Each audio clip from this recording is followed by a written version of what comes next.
vamos a ver eso. Empecemos con la clase entonces. Hoy día vamos a ver muestreo y reconstrucción ideal, que esto es un repaso de señales. Todo esto ustedes ya lo han visto. Hay lecturas como siempre. Entonces, el tema de la conversión de datos está de alguna forma mostrado en este esquema. Hay transductores analógicos y hay información analógica. El mundo es analógico. Tenemos acondicionamiento de señales para un lado y para el otro. Y tenemos lo de este curso, análogo a digital, digital a análogo, y tenemos procesamiento digital en alguna parte. Las señales del mundo real son de tiempo continuo y amplitud continua. Procesamiento digital son 1 y 0.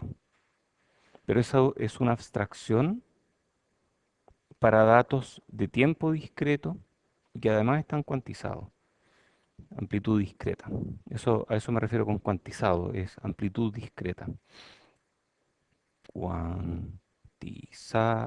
O sea que no pueden adoptar cualquier valor dentro de un continuo, sino que más bien adoptan valores discretos. Entonces hay dos problemas. ¿Cómo discretizamos en tiempo y amplitud, que es esto que está acá? Y cómo desdiscretizamos en tiempo y amplitud. Y lo que vamos a ver hoy día es la matemática de esto, del muestreo y la reconstrucción ideal. Entonces está el diagrama de bloques de cómo hacemos la conversión AD en general.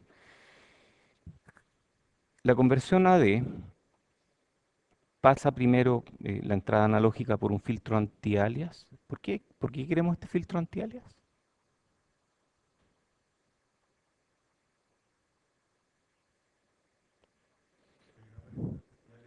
Para evitar alias, exactamente. Porque al muestrear estamos... ¿Qué hacemos al muestrear? ¿Cómo es la operación muestreo en matemática?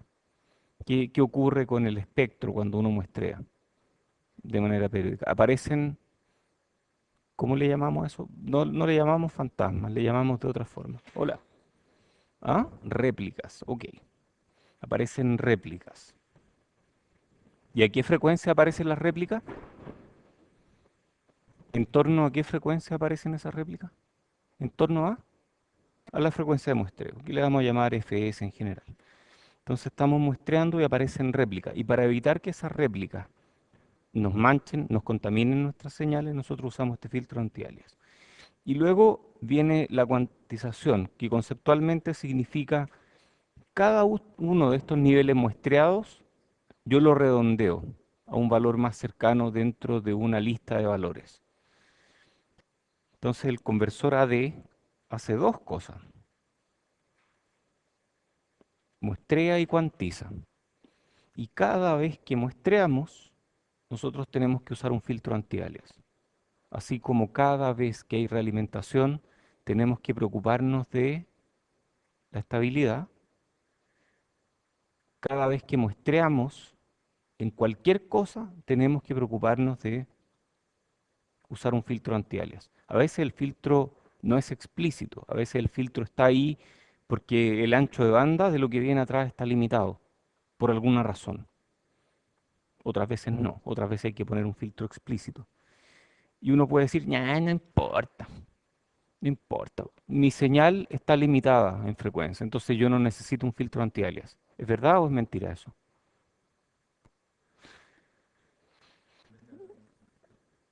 Imagínate que la frecuencia de muestreo es suficientemente alta como para que mis señales queden bien muestreadas. ¿Yo uso filtro anti-alias o no?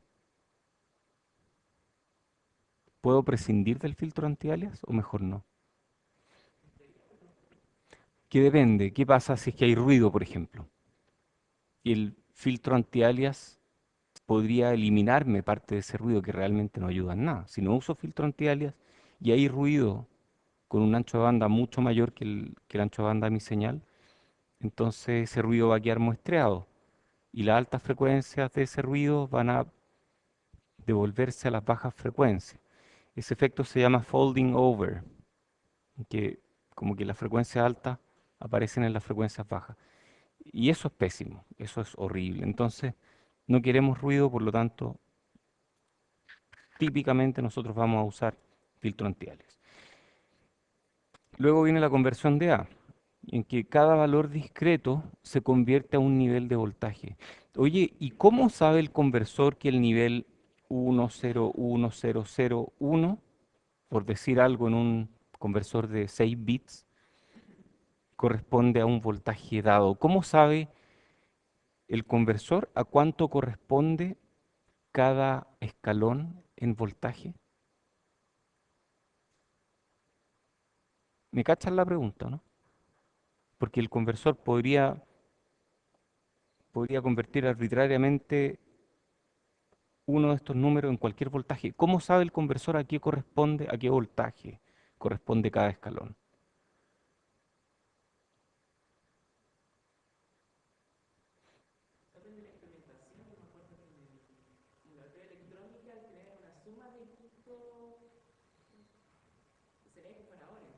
Como, no, pero en este caso estamos haciendo de D a A. Entonces estamos sumando, está ponderado. ¿Por qué? ¿Cuál es la ponderación? Porque, ¿cuál es la unidad de esto, de este número? No, no tiene unidades. Eso no tiene unidades, ¿cierto? En cambio, la salida tiene volts, entonces tiene que haber un cambio de unidades aquí. ¿Quién da ese cambio de unidades? Bueno, generalmente los conversores tienen una entrada de una referencia de voltaje. Los ADCs también, la parte del cuantizador también tiene un VREF. Y eso es para que el conversor sepa cuál es la tasa no la tasa, el tipo de cambio, por decirlo de una forma. Cómo pasar de un mundo al otro. Entonces yo le digo, por ejemplo, mira, mi VREF en realidad va a ser el rango máximo de entrada. Y mi VREF va a ser 1 volt. Y si yo tengo 10 bits, estoy hablando de 2 elevado a 10, 1024 niveles. Entonces es del orden de 1 milivolt cada escalón. Y eso mismo se puede hacer para el DAC también. Muy bien. Luego de hacer la conversión de D a A, yo necesito mantener ese valor y hacer un hold analógico. Entonces aquí las señales me quedan una cosa así, que quedan como súper pixeladas, por decir una forma. Y luego queremos que eso se suavice. Entonces este filtro de reconstrucción ayuda a suavizarlo. En esta clase vamos a ver la matemática de todo esto. Vamos a repasarlo porque en realidad algo ya saben ustedes. Em, Primero veremos cuantización y muestreo uniforme. Entonces, uniforme se refiere a que usamos una tasa de muestreo con un periodo de muestreo fijo, que le vamos a llamar T sub S, S por sampling. Y T sub S es 1 partido por Fs, donde Fs es la frecuencia de muestreo. Entonces, ese es el muestreo y vamos a ir muestreando así. Y si mi señal es una cosa así, yo voy a ir muestreándola aquí, la voy a ir muestreando aquí, aquí, aquí, etcétera. Eso es muestreo uniforme. Y luego viene la cuantización, que son pasos distintos. Muestreo una cosa, cuantización es otra. Y la cuantización tiene que ver con aproximarnos al valor más cercano. Entonces, este es mi valor más cercano, este es mi valor más cercano. Aquí parece que estamos más cerca del de arriba, aquí estamos más cerca del de arriba. Entonces mi señal muestreada va a quedar una cosa así. Preguntas clave que vamos a responder pronto. ¿Cuánto ruido estamos agregando al cuantizar? Porque estamos agregando ruido. La señal original estaba aquí. Yo estoy capturando eso al final, después de la cuantización. Entonces hay un error. Y ese error en la cuantización, que se llama error de cuantización, se puede modelar como ruido, porque aunque es determinístico, vamos a ver después que no podemos conocerlo, porque justamente lo que queremos hacer es cuantizar. Entonces vamos a modelarlo como ruido. Igual como modelamos el ruido en 3433. Después viene otra pregunta. ¿Cómo podemos devolver la señal a su forma analógica? ¿Cómo podemos hacer la conversión de D a A? Y después, ¿cuán rápido tenemos que muestrear para evitar el aliasing? Y eso ustedes ya lo saben, teorema del muestreo, pero lo vamos a ver todo hoy día. Este es un ejemplo de muestreo. Entonces aquí tenemos una señal sinusoidal y la estamos muestreando. Dice aquí que la frecuencia de la señal es 101 kHz. ¿Por qué elegimos este valor? Después vamos a ver por qué elegimos este valor. Y estamos muestreando a Fs igual 1000 kilomuestras partido por segundo. Esto se lee kilomuestras partido por segundo o kilomuestras por segundo. Esta S mayúscula es por samples o muestras. Y esta S minúscula es por segundo. Entonces, al muestrear, nosotros lo que estamos haciendo es convertir el T en un N multiplicado por, donde N vale 1, 2, 3, etcétera, por A, por el TS, le vamos a llamar TS para mantener la notación de aquí, de sub S. Entonces, convertimos una función continua en una función discreta mediante esta transformación de T a N por T sub S. Entonces tenemos voltaje de la señal de N, esto debería decir de T, ¿cierto? Esto, y luego nosotros aquí hacemos el reemplazo de T a N T sub S, y nos queda el voltaje de la señal en la muestra N, es coseno de 2pi, f sig se mantiene, apareció un fs abajo y apareció un n arriba. Ah, claro, hola, claro, porque ts es 1 partido por fs, así que está bien esta ecuación. Y luego nosotros reemplazamos los valores, cancelamos las k y llegamos a esta expresión. Entonces, finalmente, estas muestras que uno las puede determinar corresponden a esta ecuación para diferentes n. Súper simple, esto es matemática muy básica. Vamos a ver un ejemplo de aliasing. ¿Qué pasa si Fsig es 899 kilomuestras por segundo? Ah, hay algo en lo que me equivoqué. Sí, esto es kilohertz, esto es kilohertz. Sí, y aquí también viene otra kilohertz. Sí, es que ayer cambié lámina y no las revisé lo suficiente. Entonces estamos muestreando a 1000 kilomuestras por segundo. Tenemos Fsig de 899 kHz. Esa es mi señal de entrada. Es mucho más rápida la frecuencia. Y si nosotros hacemos lo mismo que antes, reemplazamos T por NTS, llegamos a esto que aparece aquí. Y esto, en realidad, el coseno es una función periódica, por lo tanto, con periodo 2pi, por lo tanto, podemos reemplazar esto por esto más menos 1. Y si lo hacemos, llegamos a la conclusión de que la señal muestreada aquí es idéntica a la señal muestreada en el caso anterior. O sea, yo tomo las muestras y podría reconstruir la misma señal que teníamos originalmente, cuando en realidad mi señal es de mucho más alta frecuencia. Eso es aliasing. En el fondo yo no puedo reconstruir la señal original porque violamos la condición del teorema del muestreo. Otro aliasing, ¿qué pasa si tenemos 1000 kilomuestras por segundo y la señal está más arriba que las 1000 kilomuestras por segundo? Está en 1101 kilohertz. Hacemos el mismo procedimiento, más menos 1 en este caso. Tenemos que restar 1, restamos 1000 y nos quedamos con la misma señal original. O sea, las muestras corresponden a las de esta señal cuando en realidad la frecuencia es mucho mayor. Cuec, ¿se usa eso, no? Eso de cuec. Cuec. Ya, quedamos mal, hay algo malo aquí. Obviamente hay algo malo. Entonces, vamos a tratar de entenderlo un poco mejor. El espectro de la señal, tal como ustedes mismos me dijeron, es replicado cada vez que yo muestreo a Fs en torno a múltiplos enteros de la frecuencia de muestreo Fs. Entonces, si esta es mi señal original en el espectro, ¿cierto? En frecuencia, cuando yo la muestreo, esto es muestreándola, aparecen réplicas en torno a 1 Fs, 2 Fs, 3 Fs, etc. Si la frecuencia de la señal máxima es menor que fs medios, perdón, es mayor que fs medios, se produce traslape, ¿cierto? O sea, si es que en este caso mi señal de tiempo continuo llega más arriba que la mitad de fs, cuando yo muestreo, esto es muestreo, ¿cierto? Se produce este traslape. ¿Y cuál es el problema de este traslape? Que bueno, esto se suma de alguna forma, entonces queda por ahí, esta señal, queda por ahí, ¿cierto?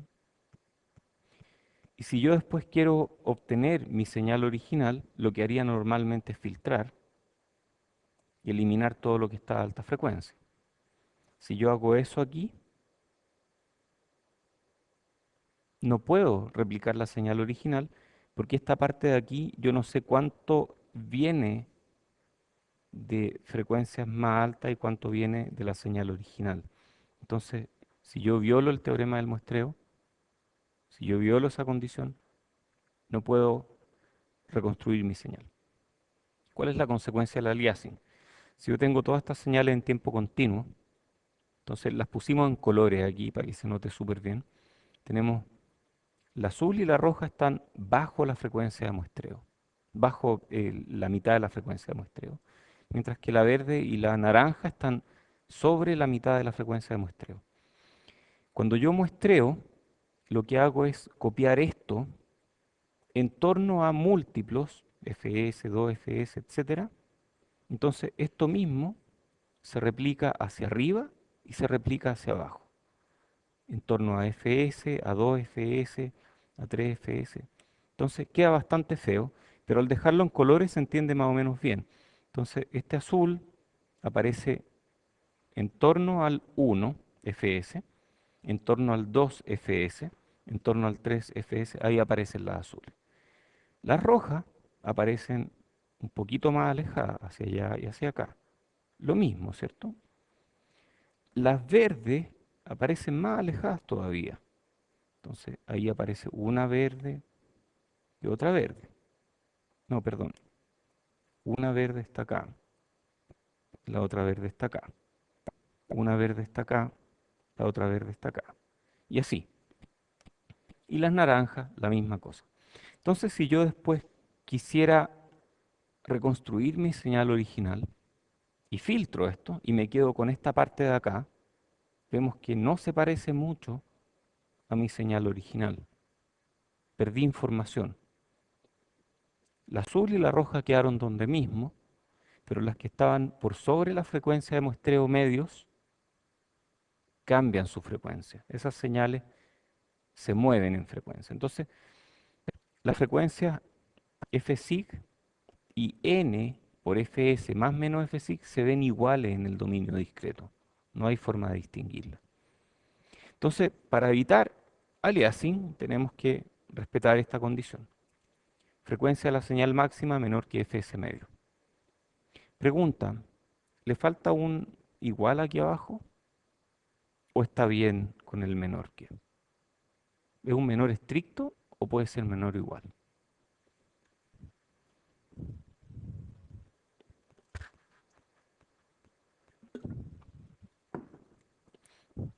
Juguemos. Menor estricto, ¿por qué? ¡Décima! Efectivamente. ¿Qué pasa, por ejemplo, si yo tengo esta señal así?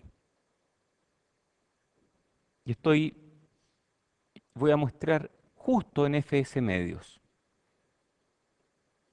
Entonces la frecuencia de la señal es esta. Perdón, voy a mostrar justo en 2 fsig, o más bien f señal va a ser la mitad de fs. Entonces yo puedo muestrear aquí, aquí, aquí, ¿cierto? Eso es, ¿o no?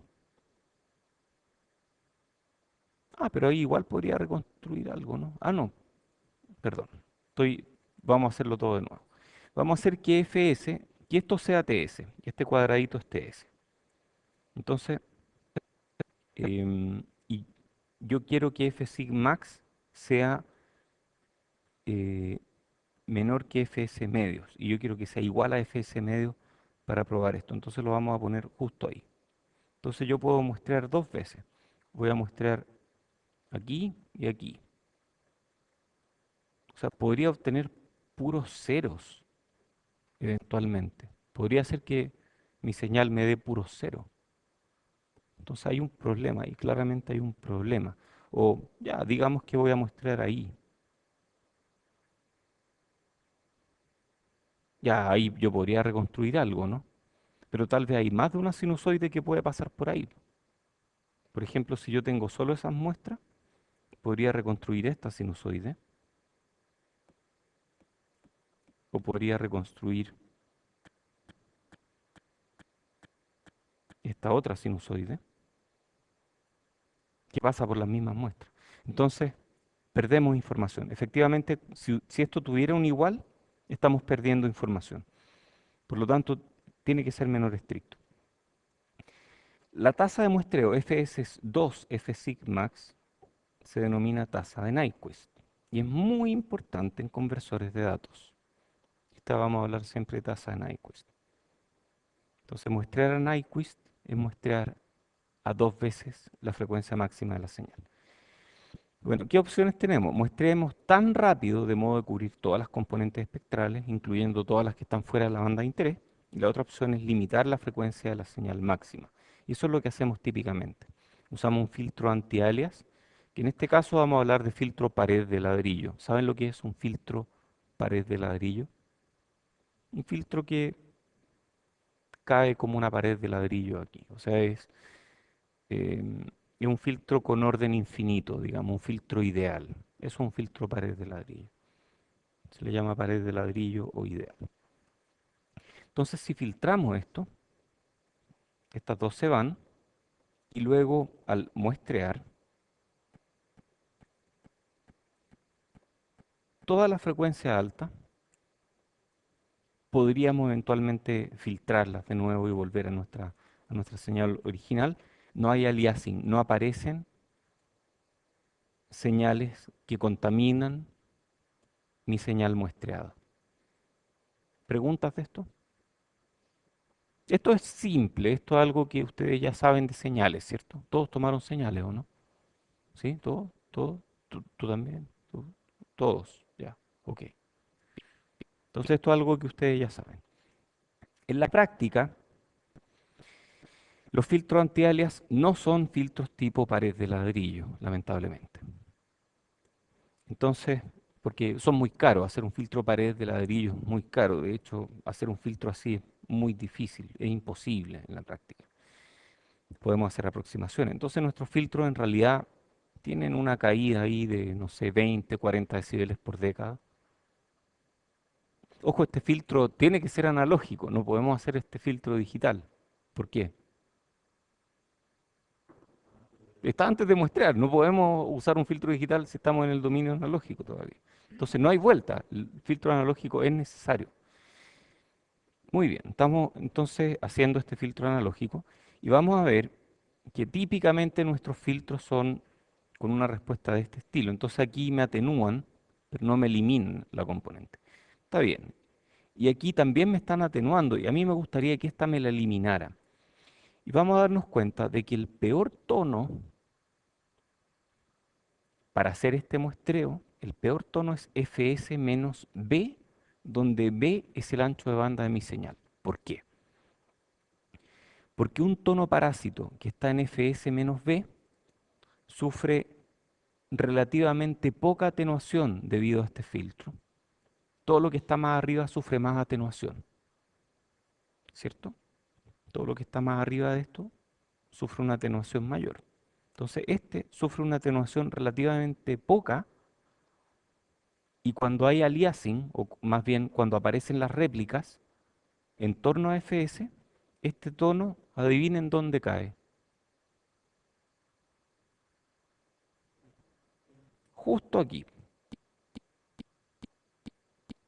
Yo podría decir, pucha, quizá este tono me importa más, porque este va a caer.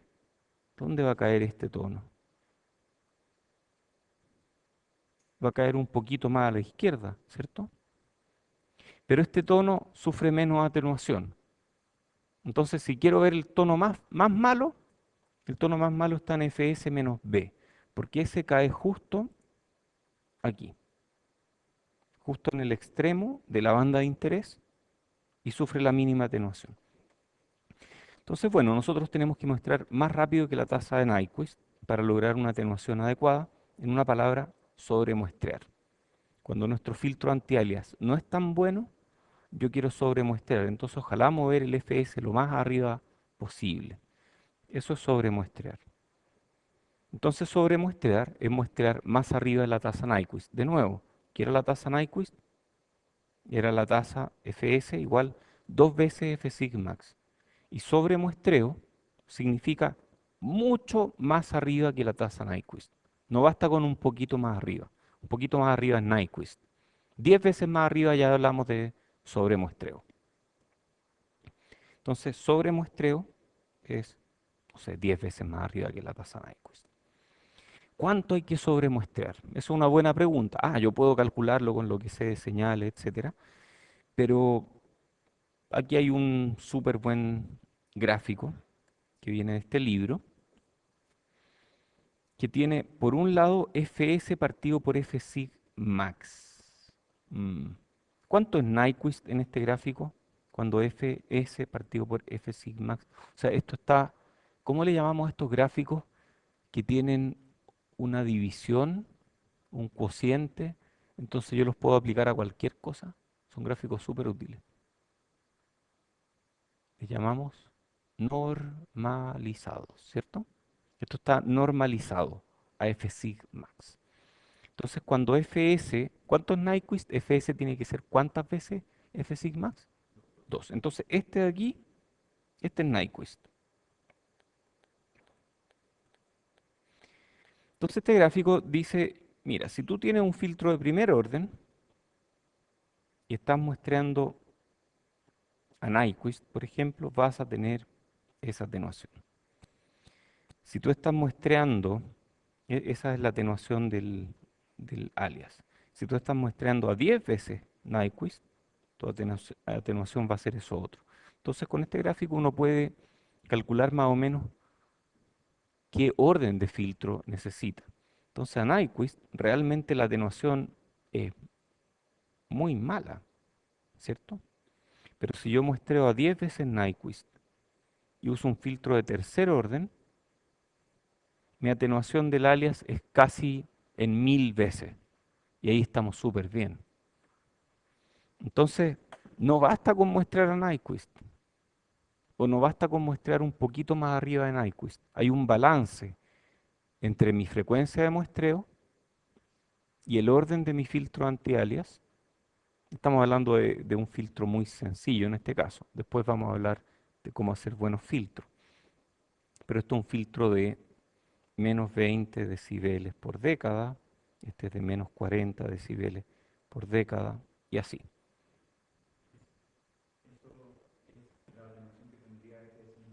Fs menos B, sí. Entonces podemos transar tasa de muestreo por orden del filtro,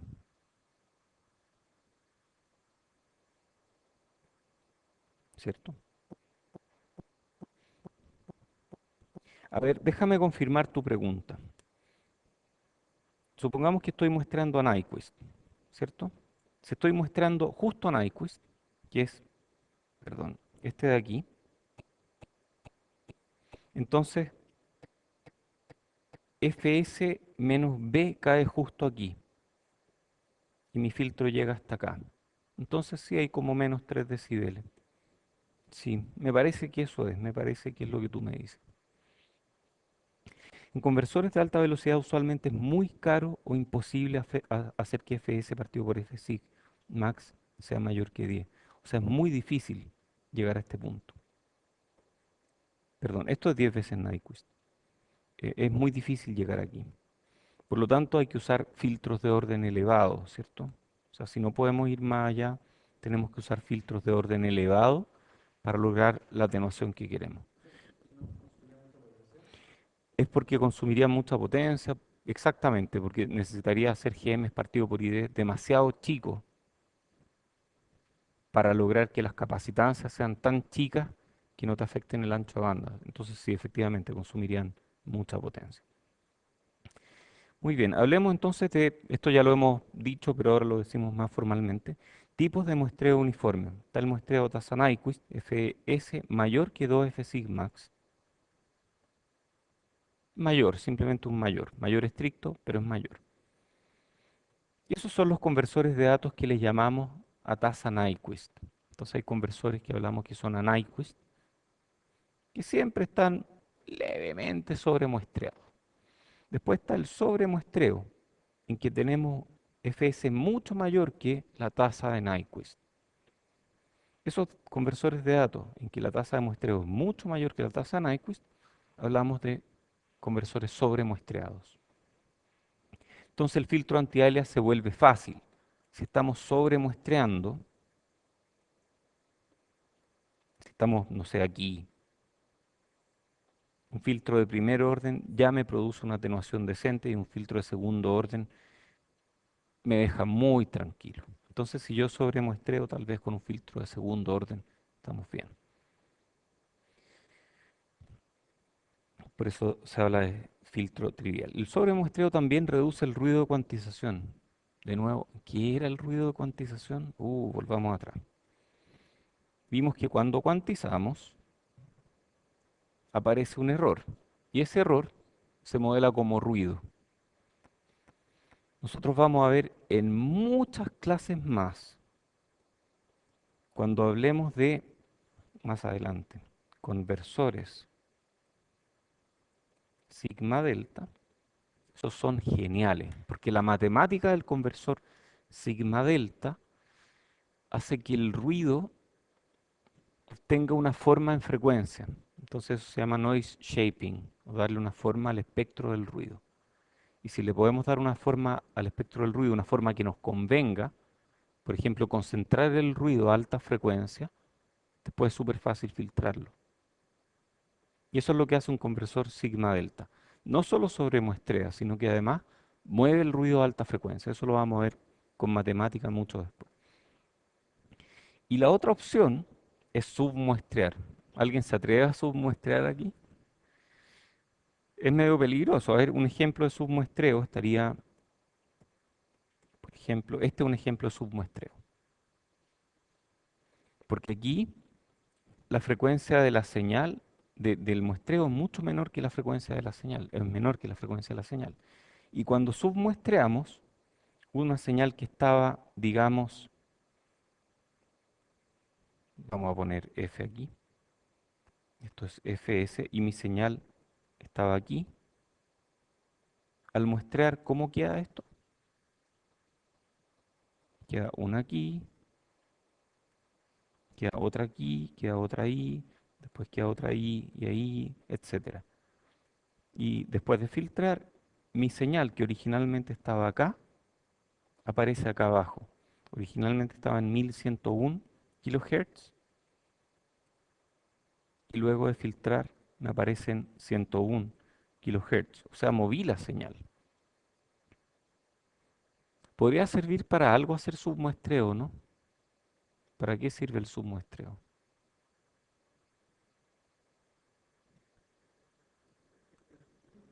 ¿Ah? Tú estás pensando en sonido. Puede haber alguna idea en sonido, ¿cierto? Para submuestrear. ¿Ah? No se me ocurre cómo. Tal vez se podría pensar en algo, pero no se me ocurre cómo podríamos comprimir datos. Pero hay otras aplicaciones, por ejemplo en radiofrecuencia. Si tenemos una señal que está modulada y queremos llevar la banda base, podríamos submuestrarlo, ¿no? ¿Sí?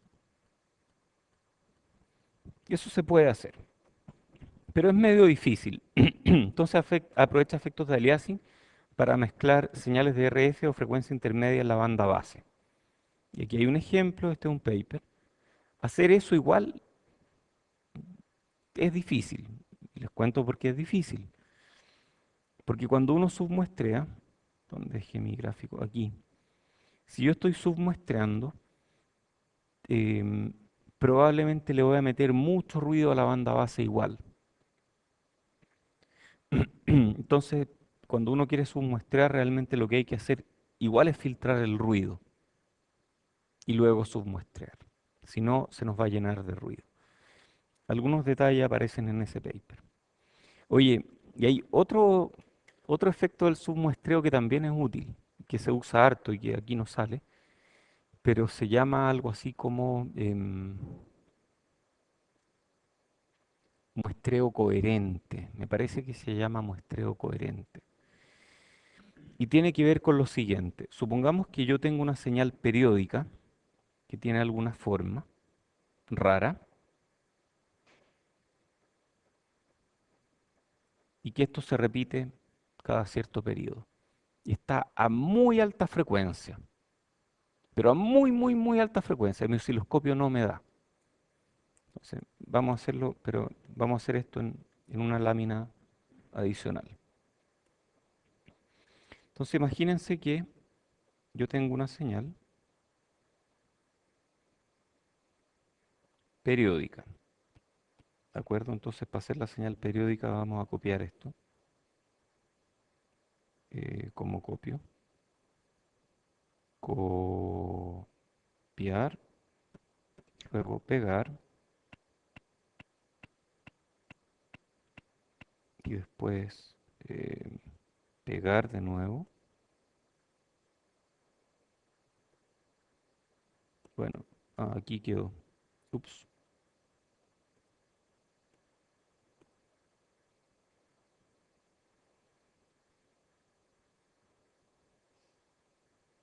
Ok, ahí está mi señal periódica, pero que es súper alta frecuencia. Imagínense eso. Está súper, súper alta frecuencia. Y mi osciloscopio no es capaz de muestrear tan rápido. Entonces yo no, en un osciloscopio digital de estos que muestrean, todos estos osciloscopios digitales están muestreando, no voy a ver nada. Pero si hago un muestreo, lo que le llamé muestreo coherente, tal vez tiene otro nombre, pero yo lo conocía de esa forma, voy a muestrear, digamos que este es el periodo de mi señal, yo voy a muestrear con un periodo un poquito mayor que el periodo de mi señal. Entonces la primera vez voy a tomar esta muestra, la segunda vez voy a tomar esta muestra, y la tercera vez voy a tomar esta muestra. ¿Están cachando la idea o no? Entonces después de suficientes muestras voy a poder reproducir la forma exacta de la señal original haciendo submuestreo. O sea, llevo esto a banda base, que es exactamente lo mismo que estábamos haciendo acá.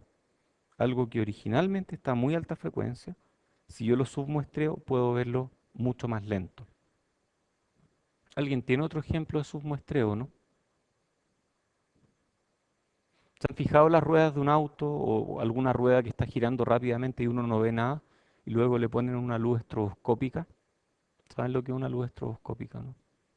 De estas que parpadean como un flash y ustedes pueden verla quieta, eso es submuestrear. Y si ustedes ajustan la frecuencia de la luz, pueden ver que esto se mueve lentamente para adelante o para atrás. Eso es, ese efecto estroboscópico es submuestrear. Así que, y eso mismo se puede hacer con un osciloscopio haciendo este muestreo coherente. Bueno, algunas ideas varias. Sigamos. Ya tenía estas láminas de submuestreo. Sí, bueno, esto mismo es lo que acabo de explicar. Esto que está acá arriba, cuando yo lo submuestreo, aparece allá abajo. Entonces yo puedo usar el aliasing cuando la señal tiene un ancho de banda limitado en torno a una portadora, el pliegue de ruido a alta frecuencia, eso que les comentaba antes, un problema muy complicado. Típicamente logran cifras de ruido bastante malas, ¿sí? Porque hay ruido, aquí hay ruido, y si yo no hago este filtro pasabandas que les contaba, queda todo mal. Ok, pasemos a reconstrucción. A ver, terminamos de ver muestreo. No hemos hablado de cuantización todavía. Terminamos de ver muestreo. Ahora vamos a pasar aquí, a reconstrucción. Entonces, mientras el muestreo sea lo suficientemente rápido, XDN contiene toda la información de XDT. O sea, si yo respeto el teorema, la tasa de muestreo dada por el teorema del muestreo, o sea, si yo muestreo a más de Nyquist y tengo un buen filtro anti-alias, entonces puedo recuperar la información. ¿Cómo obtenemos la información original a partir de las muestras? Porque las muestras son esto, ¿cierto? Oye, ¿cuánto vale la muestra aquí? Bueno, aquí vale eso. ¿Y cuánto vale aquí? Eso. ¿Cuánto vale la muestra aquí, en este rango? ¿Quiénes dicen que vale cero? ¿Quiénes dicen que no está definida? No está definida, ¿cierto? O sea, las muestras están definidas aquí, pero no están definidas entre medio.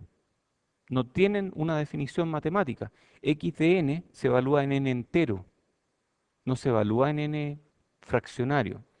Por lo tanto, no valen aquí entre medio, no existen.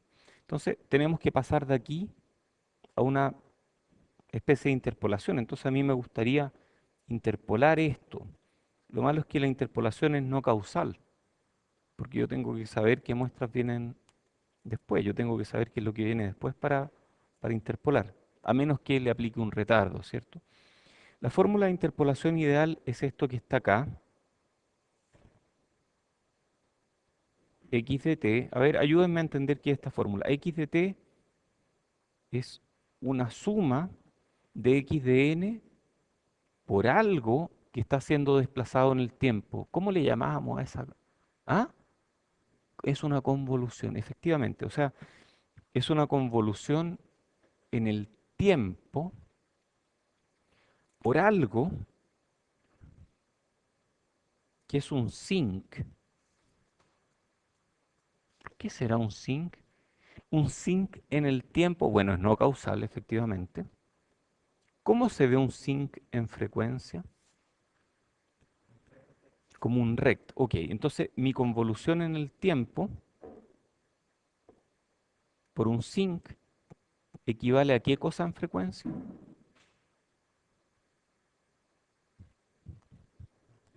A multiplicar. Perfecto.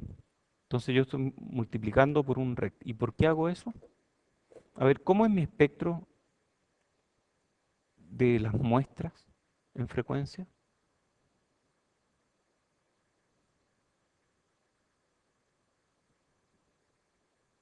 ¿Cómo es el espectro de una señal discreta?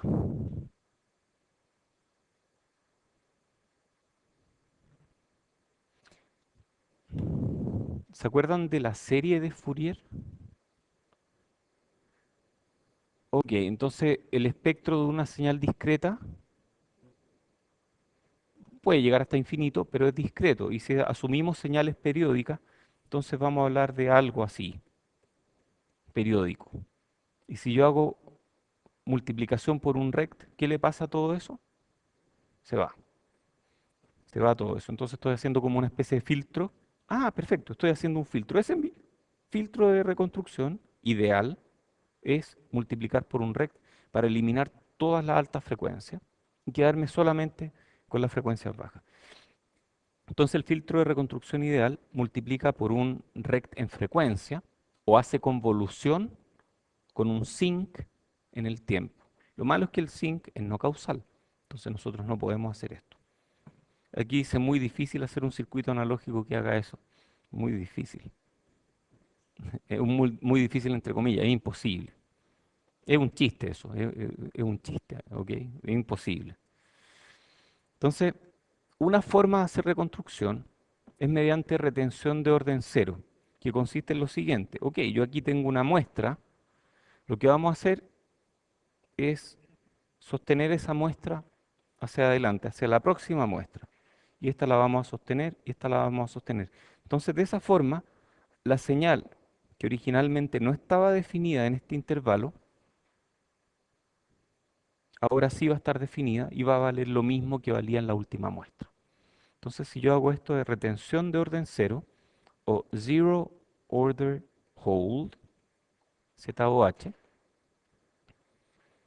Haciendo eso, entonces mi señal sí queda definida, pero está como pixelada, ¿cierto? Esa es mi aproximación de orden cero, de retención de orden cero. Entonces la forma más práctica de reconstruir la señal continua es mediante valores discretos, ya sea por un periodo completo TS o por una fracción del periodo.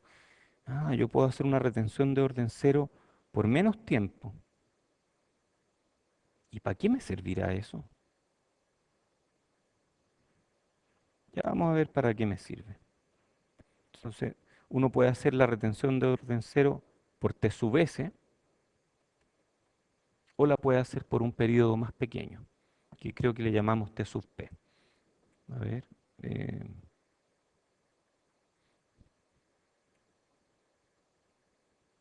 T sub P, sí.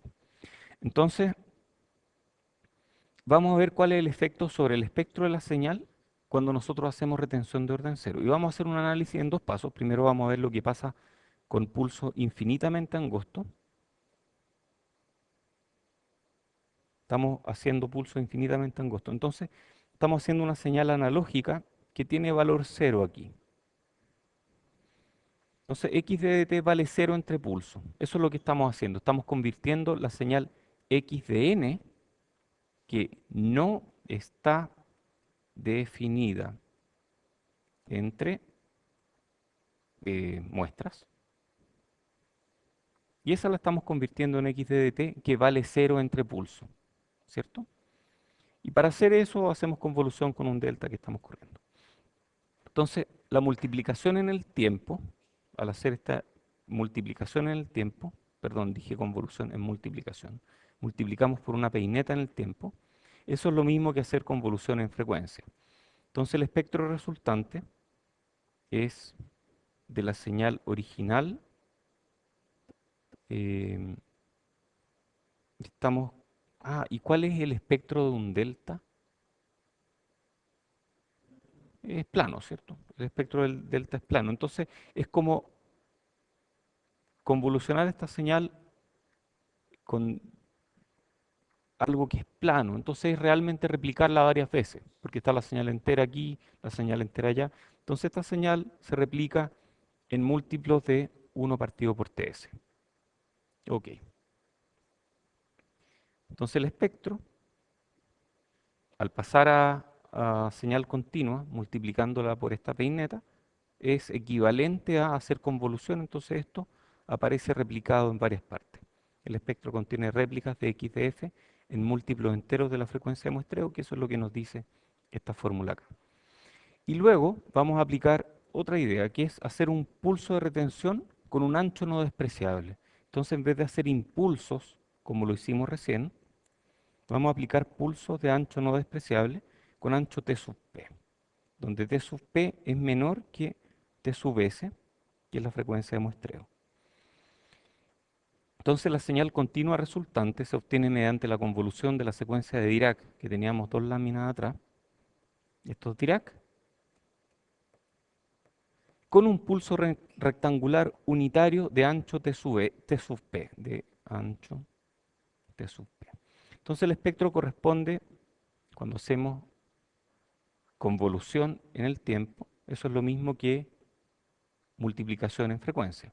El espectro corresponde al producto con la transformada de Fourier del pulso Tp.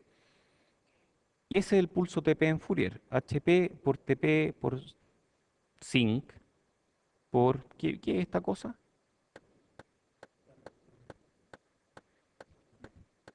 Es un retardo. ¿Y eso cómo queda en frecuencia? Porque eso es... No, eso es HP simplemente. Es parte de HP. De F. O sea, esta es la transformada de Fourier del pulso. ¿Mm? Es retardo, ¿no? Sí, eso es retardo. O sea, así que el retardo que aplicamos. Claro, ¿y por qué hay que retardar el pulso? Porque si no incurrimos en no causalidad, ¿cierto? El pulso no puede estar centrado en cero. Ok, y cuando hacemos esta operación, esta convolución con el pulso rectangular, o hacemos el producto de los espectros, nos queda esto que está acá. O sea, tenemos esto. todo esto, aquí, y aparece un T sub S abajo y que venía de acá. Tenemos producto con eso. Y al hacer el producto con eso, nos queda algo que vamos a tratar de analizar. Hay una envolvente con el pulso, hay una envolvente sobre la forma de la señal. Entonces, si nosotros aplicamos TP igual TS, o sea, aplicamos pulsos con el ancho total, obtenemos una señal como la verde. Y la señal verde llega hasta 1, o sea, no me atenúa la señal original, pero atenúa rápidamente frecuencias un poco más altas. Entonces, es un problema. Cuando yo aplico retención de orden cero, estoy distorsionando mi espectro, porque estoy, algo que era plano, yo lo estoy convirtiendo en algo que decae rápidamente. Y eso es muy malo. ¿Qué pasa si yo en lugar de eso aplico pulsos más angostos, que es el caso de la curva azul? Pulsos la mitad del ancho. Si aplico pulsos con la mitad del ancho, el espectro de salida va a quedar multiplicado por la mitad, pero la atenuación va a ser más suave. Entonces hay un compromiso ahí, ¿cierto? Hay un compromiso entre aplicar pulsos más cortos. Al aplicar pulsos más cortos, la distorsión de la señal es menos mala.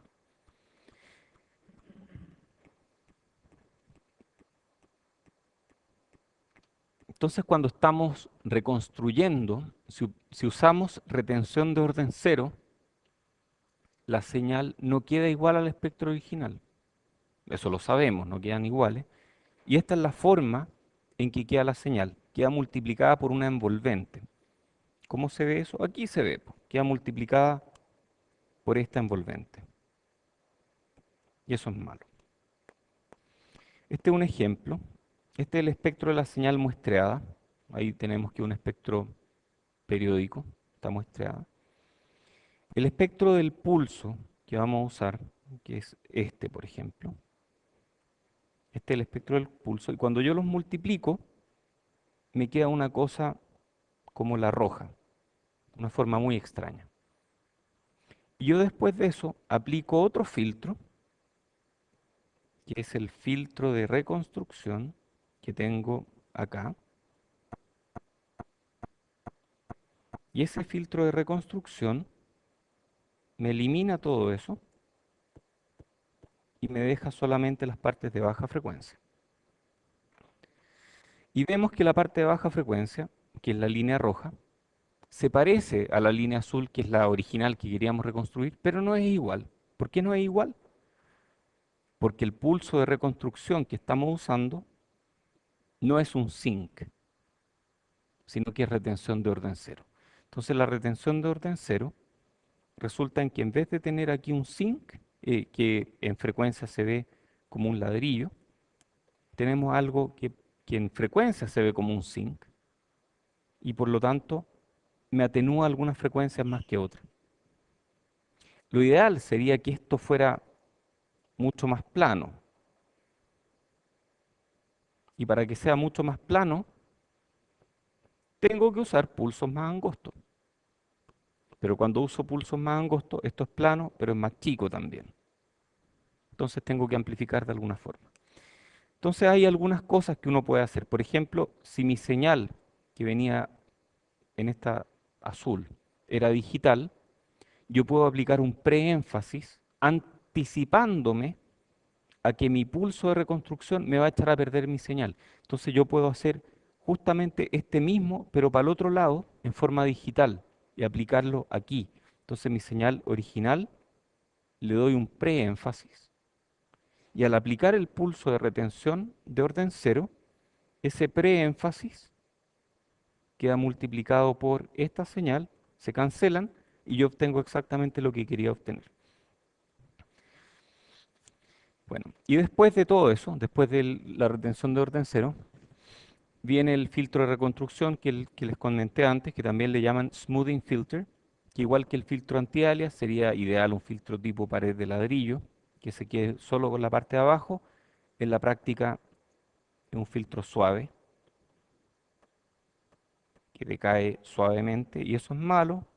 En la práctica nosotros queremos sobremuestrear también, incluso en conversión de A. Sobremuestreo ayuda a reducir el orden del filtro. Entonces este es el resumen, y con esto terminamos. Hay que hacer caso al teorema del muestreo, hay que respetarlo, si no lo respetamos tenemos problemas. Usualmente, yo diría siempre, tenemos que usar filtro anti-alias, ya sea explícito o porque mi señal viene limitada en frecuencia. Si cumplimos la condición del teorema del muestreo, la señal de tiempo continuo puede ser recuperada en su totalidad a partir de la secuencia de muestras discretas sin perder información. La forma más común de reconstruir esa señal es mediante retención de orden cero o zero order hold y usando luego de eso un filtro de reconstrucción. Podemos usar un pulso de ancho TS o podemos usar pulsos más cortos.